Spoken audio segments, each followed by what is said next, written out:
morning, mga kapita na nagpasa sa beach kadali kay celebrate me of Mother's Day, then wedding anniversary nila mamang papa ika 47th wedding anniversary. So nag-relax ang beauty ka mapay pag-abot mama nang kuha sa mga gamit ha o si papa ko dire nagbantay sa among pagkaon kay daghan og langaw. Yung langaw mong kutong panahon na mga kapita, so mas maotan pa langaw ba.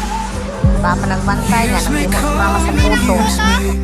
Ako nang niluto, then kani ako pamangkin, basta bata, enjoy kayo sa tiyan, pero taudan sa life best kay makadugang-dugang o protection, pero di ka kumpiyansahan ng yapon kay mabalin sa isla, pero at least makatabang-tabang po. Yun na siya, hinay na siya sa tubig para magtampisaw.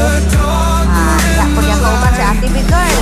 Nagulat sana na siya sa balon, pero kay nagtip man kayong balon, iya yung hulat-hulatan, sus igo bitaw na siya sa balon aw. Hayang oy.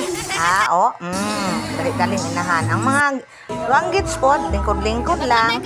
Then pagkagabi nagdala mi anak borden pero wa ka kuan si mama hinumdom, nagluto jud siya sa bukan. Feeling nila ilaharag hapong kusina papa tanang tiil.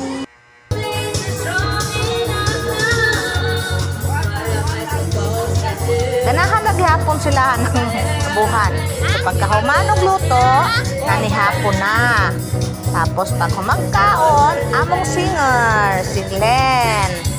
Hiyangan na, sungay-sungay sa tito. Enjoy ang bata. Ganahan sungay siyang tito diha. Then, pahipi lang po ni diri makatita. Salamat sa Ginoo sa chance ihatag niya sa amo. Nagbanding mi. Then, pa-relax na pod after kanta-kanta.